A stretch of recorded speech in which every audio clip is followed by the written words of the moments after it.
இப்போ கரண்ட் அஃபேர்ஸில் பார்த்தீங்கன்னா கொஞ்சம் இம்பார்ட்டண்டானதாக கேட்கலாம் அப்படின்னு பார்த்தீங்கன்னா பிரிக்ஸ் மாநாடு எப்போ நடந்தது, இதெல்லாம் அடிக்கடி கேட்குற கொஸ்டின். அதேமாதிரி ஒலிம்பிக் போட்டியில் என்ன பண்ணுறாங்கன்னு கேட்குற கொஸ்டின். அதேமாதிரி இந்தியாவோட பொருளாதாரம் ஜிடிபி இதை பற்றி அடிக்கடி கேட்பாங்க. ஓகேங்களா. இப்போ பிரிக்ஸ் மாநாடு 2025 எங்கே நடந்தது அப்படின்னு பார்த்தீங்கன்னா பிரேசிலில் நடந்தது. ஓகேங்களா. பிரேசிலில் ரியோடோ ஜெனீரோ அப்படின்ற இடத்துல நடந்தது. பிரேசிலில் ரியோடோ ஜெனீரோ அப்படின்ற இடத்துல நடந்தது பிரிக்ஸ் மாநாடு 2025 பிரேசில் நடந்தது. 2024 எங்கே நடந்ததுன்னா ரஷ்யாவில் கசான் என்ற இடத்துல ரஷ்யாவில் நடந்தது. ஓகேங்களா. இப்போ 2020 எங்கே 26 எங்கே நடக்க போகுதுன்னா இந்தியா தான் நடத்த போகுது.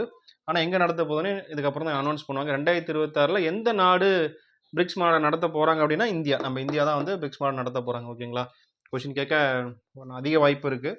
இப்போ நடத்தினது பிரேசில், போன வாட்டி நடத்தினது ரஷ்யா, இதுக்கப்புறம் நடத்த போகிறது இந்தியா. ஓகேங்களா. இப்போ பார்த்துங்க பிஆர்ஐ அப்படின்றது ஞாபகம் வச்சுங்க. பிரிக்ஸில் பிஆர்ஐ இப்போ நடத்துனது பிரேசில், முன்னாடி நடத்துனது ரஷ்யா, இப்போ நடத்த போகிறது இந்தியா. ஓகேங்களா. ஞாபகம் வச்சுக்கிங்க. புரியுதுங்களா. இது ரஷ்யா வந்து 2024, பிரிக்ஸ் வந்து பிரேசில் வந்து 2025, இந்தியா வந்து 2026.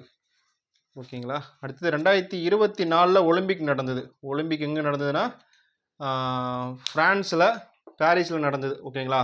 ஒலிம்பிக் வந்து ஃப்ரான்ஸில் நடந்தது, பாரிஸில் நடந்தது. 206 பேரில் வந்து 71வது இடத்துல வந்து நம்ம இந்தியா இருக்குது. இப்போ 206 நாடு இருக்குன்னா அதில் 71வது இடத்துல வந்து இந்தியா இருக்குது. ஓகேங்களா. இந்தியா வந்து எத்தனை பதக்கங்கள் வென்றுச்சு அப்படின்னா அதாவது 1+5 6ன்னு சொல்லி சொல்கிறாங்க. ஆனால் அது அதிகாரப்பூர்வமாக எதுவுமே வந்து இல்லை. யாருன்னு பார்த்தீங்கன்னா அது ஒழுங்காகவே தெரியல. கரெக்டாக பார்த்தீங்கன்னா இப்போ நீரஜ் சோப்ரா இருக்காங்கல்ல, ஈட்டி எறிதல், இவங்க தான் வந்து சில்வர் வாங்கியிருக்காங்க. ஒரே ஒரு ஆள் தான் சில்வரு. பேலன்ஸ் இருக்க மிச்சம் 5மே வந்து ப்ரோன்ஸ்ன்னு சொல்லி சொல்கிறாங்க. இதில் வந்து எத்தனை ப்ரோன்ஸுன்றதை நான் சொல்கிறேன். எத்தனை சில்வர்னு பார்த்தீங்கன்னா ஒரே ஒரு சில்வர். நீரஜ் சோப்ரா ஈட்டி எறிதல். நீரஜ் சோப்ரா எந்த விளையாட்டுடன் தொடர்புடையவர் அப்படின்னு பார்த்தீங்கன்னா ஈட்டி எறிதல். ஓகேங்களா. இதே மாதிரி கேட்பாங்க. நீரஜ் சோப்ரா எந்த விளையாட்டுடன் தொடர்புடையதுன்னு கேட்பாங்க. எந்த தங்க பதக்கம் வென்றாங்கன்னு சொல்லி கேட்பாங்க. ஓகேங்களா. நீரஜ் சோப்ரா ஈட்டி எறிதலில் வெள்ளி பதக்கம் வென்றிருக்காங்க. அதேமாதிரி மனு பக்கர், சரப்ஜோத் சிங்கு, ஸ்வப்னில் குசாலே இவங்க 3 பேருமே வந்து எதோட தொடர்புடையவங்கன்னா துப்பாக்கி சுடுதல், பிஸ்டலில் தொடர்புடையவங்க. மனு பக்கரும் சரப்ஜோத் சிங்கும் சேர்ந்து 2 பேருமே சேர்ந்து துப்பாக்கி சுடுதலை ஜெயிச்சிருப்பாங்க. அவங்க 2 பேரும் சேர்ந்து ஒரு ப்ரோன்ஸ் ஜெயிச்சிருப்பாங்க. மனு பக்கர் தனியாக விளையாண்டு ஒரு ப்ரோன்ஸ் ஜெயிச்சிருப்பாரு. அதுமாதிரி ஸ்வப்னில் குசாலே அப்படின்றவங்க 50 மீட்டர், இவங்க 2 பேருமே வந்து 10 மீட்டர். ஓகேங்களா. இவர் 50 மீட்டரில் இவர் ஒரு ப்ரோன்ஸ் ஜெயிச்சிருப்பார். அப்போ இவங்க 1, இது 2, 3, 4, இவங்க 2 பேரும் சேர்ந்து ஒரு ப்ரோன்ஸ் அப்படின்னும் போது 5 ப்ரோன்ஸ் வருது. இதில் வந்து ஹாக்கி டீம் வந்து ப்ரோன்ஸ் அளவுக்கு போயிட்டு தோத்துட்டு வந்துட்டாங்க.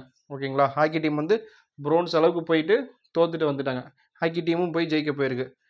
இதுதான் வந்து 2024 ஒலிம்பிக்கில் நடந்த கொஞ்சம் இம்பார்ட்டண்டான கொஸ்டின்ஸ். கரண்ட் அஃபேர்ஸில் கேட்க அதிக வாய்ப்பு இருக்குது. இந்திய பொருளாதாரம் பார்த்தீங்கன்னா 2025 இந்தியா வந்து 4வது இடத்துக்கு வரும் அப்படின்றது கணிப்பு தான் சொல்லியிருக்காங்க. ஆனால் 4வது இடத்துக்கு வரலன்னோ. 2024 படி 5வது இடம். இந்திய பொருளாதாரத்தில் இந்தியா வந்து 5வது இடத்துல இருக்குது. ஜிடிபி க்ரோத்லையும் பார்த்தீங்கன்னா இந்தியா வந்து 5வது இடத்துல இருக்குது. ஓகேங்களா. இந்தியா வந்து வாங்கும் இப்போ பொருள் வேறு நாட்டிலேருந்து நம்ம இந்தியாவுக்கு வாங்குறாங்களா, அதில் எத்தனாவது இடத்துல இருக்குன்னா 3வது இடத்துல இருக்குது. வாங்கும் சக்தியில் வந்து 3வது இடத்துல இருக்குது. ஓகேங்களா.